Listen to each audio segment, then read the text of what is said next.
The Holy Gospel according to Luke.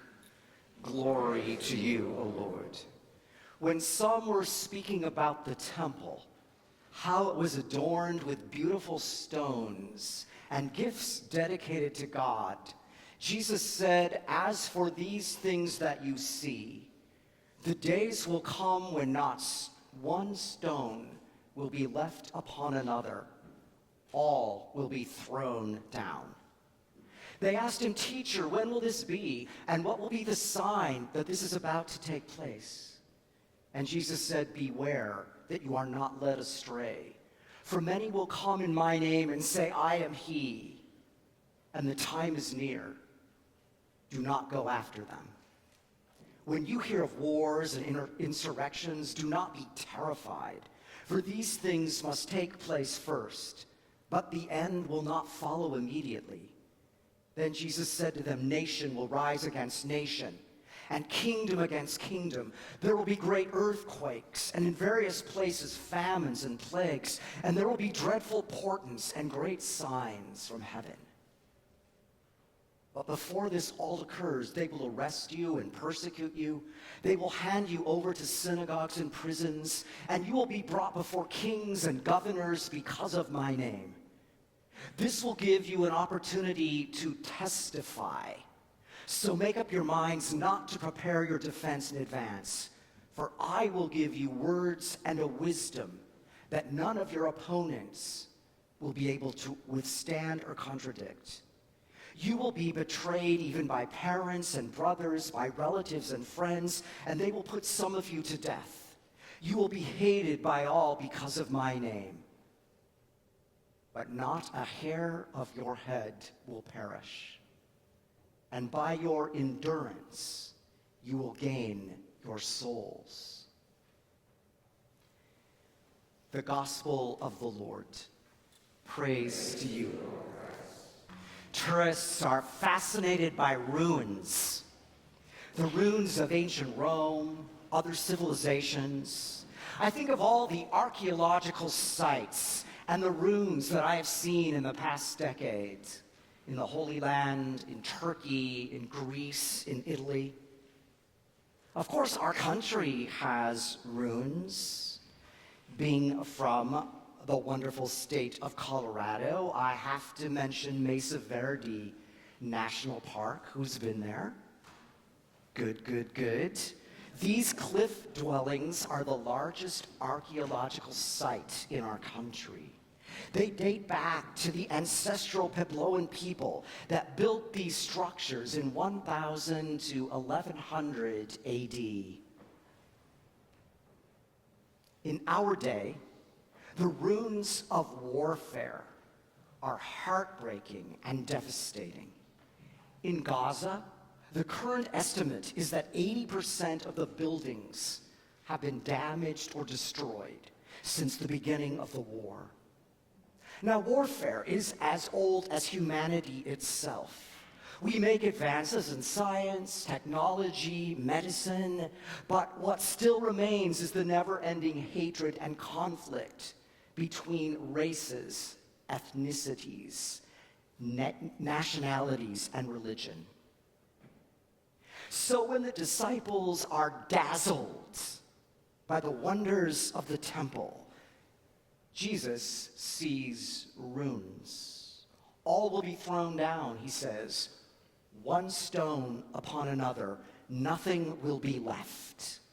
It is the nature of things, isn't it, that nothing lasts forever, that life is fragile, whether institutions or edifices or human flesh, whether by decay or natural disasters. When we hear this gospel, we imagine Jesus and his disciples looking at the wonders of the temple. And then Jesus predicts its downfall. All will be ruins. Of course, what is ahead for him is his impending and devastating death. The hopes and expectations of his followers will be in ruins. But consider this mind-blowing biblical fact. when Luke passes on this story to his community, it is after AD 70. The temple is actually in ruins. The siege of Jerusalem by the Romans occurred in 70 AD. And after months of intense fighting, the fall of Jerusalem led to death, enslavement, and displacement of much of the Jewish population. But we hear these apocalyptic gospel words and cannot help but think of the ruins of our day and the ruins of our own lives, the disappointments, the setbacks, the dashed dreams. You know this, there are always people predicting the end of the world, and sometimes using the Bible to extract an exact timetable. Nonetheless, many non-religious people wonder if we are living through the end times, the end of days. Can we survive the ruins, the sense that things are falling apart all around us? How will we endure? Some scholars use the word polycrisis to describe what we are living through now. Multiple factors that, when added together, are worse than they would be by themselves. The effects of the pandemic, the wars in Ukraine and Gaza, change in climate, political and social unrest, partisan vitriol, and global economic and energy instability. This is enough bad news for the day. Is there any hope? That's where you wanted me to go, right? Any hope amid these ruins? In Malachi, we hear that the day of the Lord will burn like an oven. The arrogant and evildoers will be stubble. They will be ruins. But for those who revere God, the Son of Righteousness will arise with healing in its wings. And St. Paul urges us not to be idle, mere busybodies, but to never tire in doing what is right. Out of the Ruins is the title of a book of apocalyptic fiction that I came across. It's not something I read much of, but I was intrigued by the introduction when the editor, Preston Grassman, leads with the question, what will save us from the fire? Grassman portends that beauty can be salvaged from the relics of the past. As is true with all cataclysms of history, when things fall apart in our world, we survive through our creations. The remains of our past are salvaged to build something new.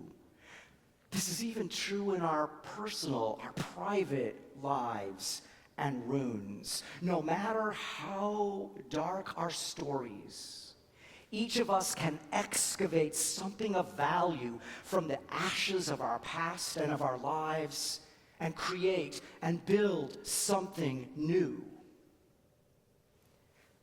These words from that book of fiction ring true for our faith too. Out of the ruins, God creates a new thing. Out of despair, hope. Out of death, resurrection. Christ crucified and risen, the pattern of our lives. Following the 2016 election, an anthology of poetry and readings was published with the title, How Lovely the Ruins. In the preface, African-American poet and writer Elizabeth Alexander writes that the poems remind us that the world has always been broken and has always been whole. She adds, sometimes when times are tough, we may think we have nothing, when actually we have everything. Because we are the survivors, and in poems, we have all the ancestors have given us. One poem by Jamal May is called "There Are Birds Here." When Detroit and other cities we know and love are called war zones by some, May pens, "How lovely the runes, how ruined the lovely children must be in the birdless city." The blue of Advent reminds us that out of the runes, God creates beauty. Seasons come and go. There's always change, always transitions. In some ways, it is always the end of the world. Yet in our common humanity, we hold each other close. Not one hair of your head will perish, Jesus tells the faithful. By your endurance, you will gain your souls. And how lovely it is when illusions fall and we see ourselves as we truly are, as God sees us. Advent reminds us that nothing lasts forever, so make your lives count.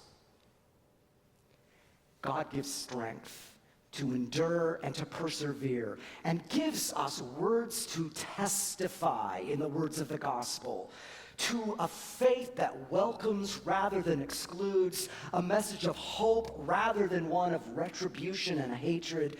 That is why the mission of Holy Trinity matters more than ever. And I hope you will join me, if you have not already, in making a pledge for 2026. So breathe in again the powerful words of our first hymn. Through change, through chance, God guides us. Mortal pride and earthly glory, sword and crown betray our trust. Yet with care and toil we fashion, tower and temple fall to dust. Runes, runes, ruins. And then the words of healing, words of endurance, but thy power, hour by hour, is my temple and my tower. God is doing a new thing. From the runes comes beauty.